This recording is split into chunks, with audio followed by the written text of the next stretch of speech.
Bonsoir, je suis Chiara. Installe-toi doucement. Tu n'as rien à faire ici, rien à comprendre parfaitement. Tu peux simplement être là, avec ce que tu ressens ce soir. Ce dont j'ai envie de te parler aujourd'hui, ce sont des objets, mais pas des objets importants au sens habituel. Pas des souvenirs qu'on expose, pas des choses qu'on montre fièrement sur une étagère. Des objets que je garde depuis l'enfance et que je n'ai jamais vraiment su expliquer. Ils ne sont pas rangés de manière logique. Ils ne sont pas tous au même endroit. Certains sont dans des boîtes, d'autres dans des tiroirs, d'autres encore oubliés au fond d'un sac, d'un placard, d'un coin. Ils n'ont pas de valeur marchande.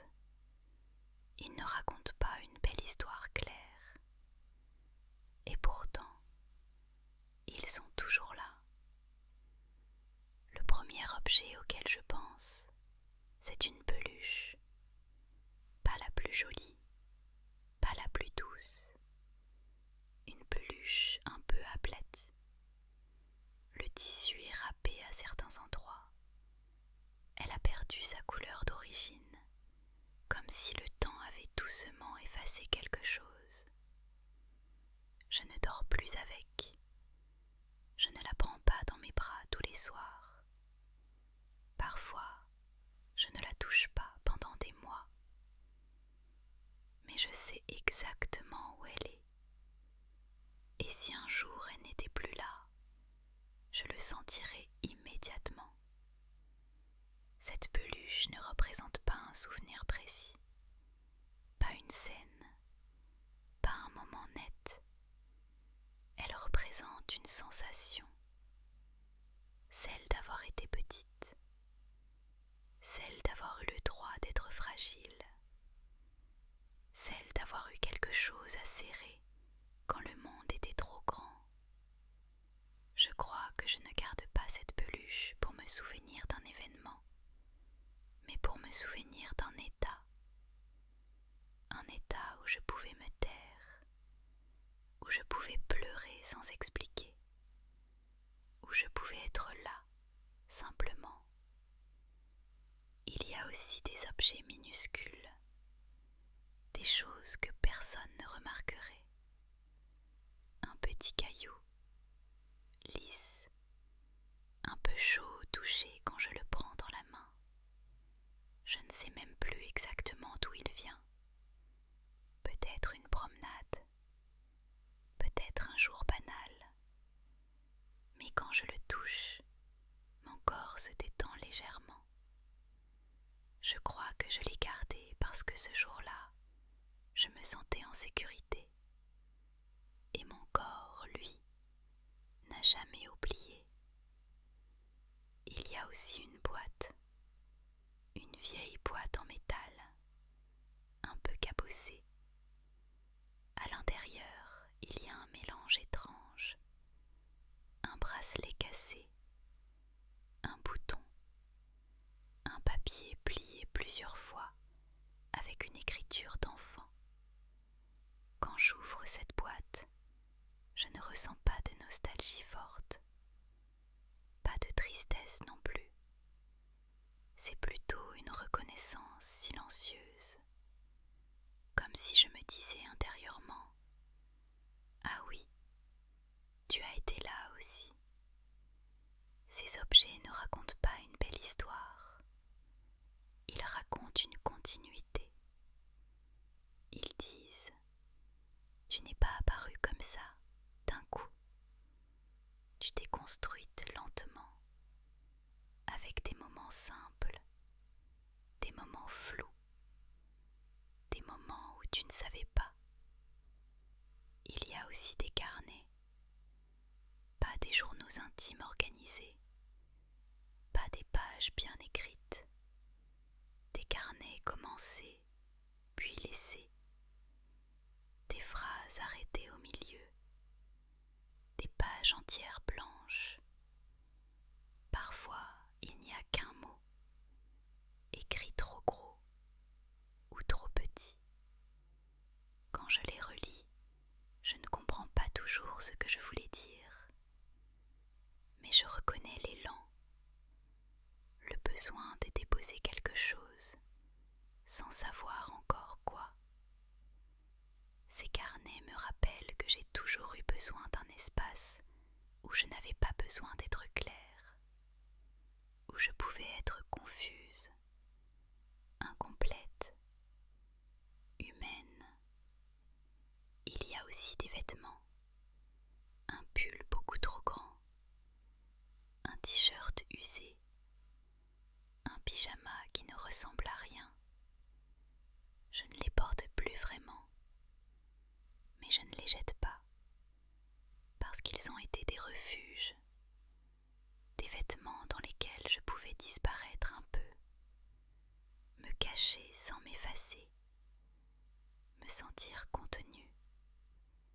Ces vêtements ne sont pas beaux, ils ne racontent rien aux autres, mais à moi ils disent « Tu peux te relâcher ».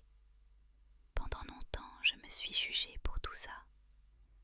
Je me disais que je devrais trier, faire de la place, me détacher, comme si garder ces objets était une preuve de faiblesse.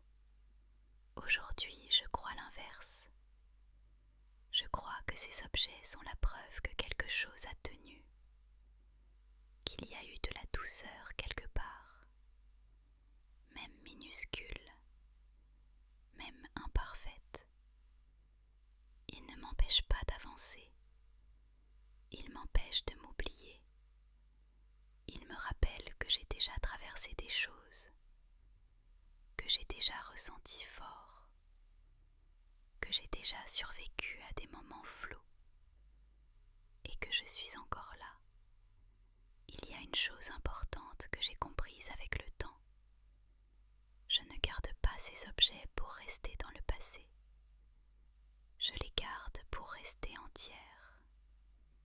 Ils sont comme des points d'ancrage, des preuves silencieuses que toutes mes versions ont compté, même celles qui avaient peur, même celles qui doutaient, même celles qui ne savaient pas encore comment être adultes. Si toi aussi tu gardes des objets comme ça, des choses que tu n'oses pas trop montrer, des choses qui n'ont pas vraiment de raison d'être là, tu n'as rien à te reprocher. Ces objets ne sont pas inutiles. Ils parlent une langue que le mental ne comprend pas toujours, mais que le corps, lui, reconnaît immédiatement. Il y a aussi des objets que je garde, non pas parce qu'ils sont anciens, mais parce qu'ils ont traversé plusieurs versions de moi. Des objets qui ont changé de place avec moi. Des objets qui ont déménagé. Des objets qui ont survécu au tri, au carton fait trop vite, au moment où j'ai cru que je devais faire de la place. Il y a par exemple une tasse. Elle n'est pas cassée. Elle n'est pas rare. Elle n'est pas particulièrement jolie. Mais elle a toujours été là dans les périodes où je me sentais fragile. Je l'ai eue adolescente.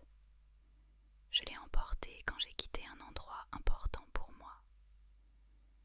Je l'ai posée sur des bureaux différents, dans des cuisines différentes, à des moments où je ne savais pas encore très bien comment j'allais tenir. Boire dans cette tasse, ce n'est pas boire quelque chose de spécial, c'est refaire un geste connu. Et quand tout change, le corps s'accroche au geste. Il y a aussi des objets qui viennent de maisons qui n'existent plus pour moi.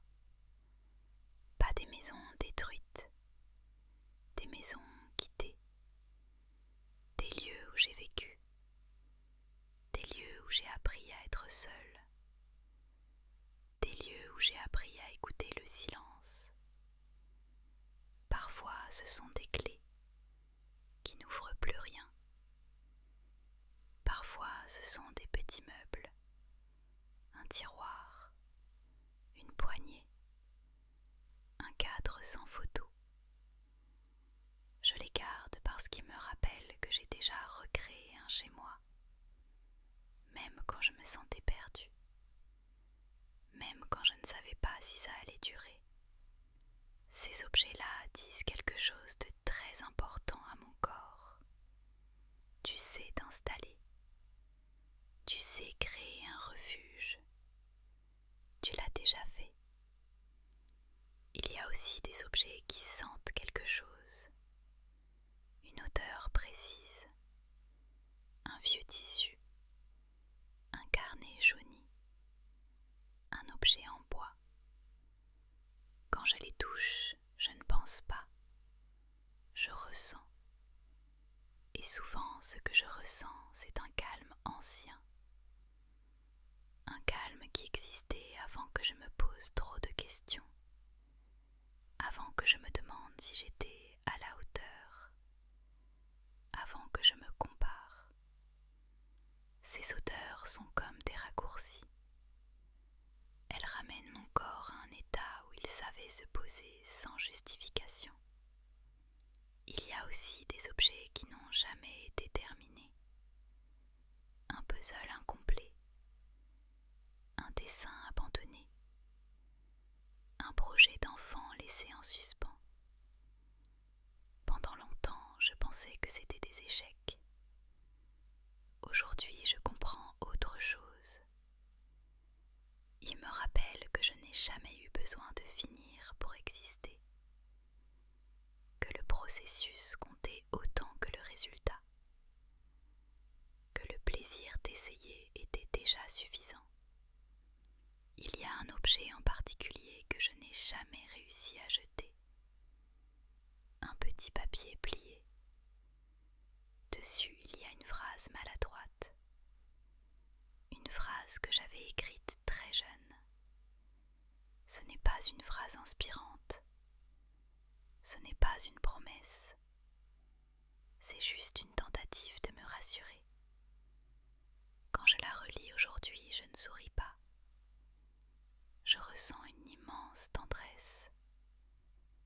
Parce que cette version de moi faisait déjà ce qu'elle pouvait pour se soutenir. Et c'est peut-être ça, le fil commun de tous ces objets. Ils ne représentent pas des moments parfaits. Ils représentent des tentatives de sécurité, des façons très simples, très humaines, de dire « je suis là » quand personne d'autre ne pouvait le dire à ma place. Pendant longtemps, j'ai cru que devenir adulte signifiait se détacher de tout ça. Être rationnel, minimaliste, solide. Aujourd'hui, je sais que devenir adulte, pour moi, ça a été apprendre à garder ces objets sans honte, à ne plus les voir comme des béquilles, mais comme des racines. Ils ne me retiennent pas en arrière, ils me tiennent debout.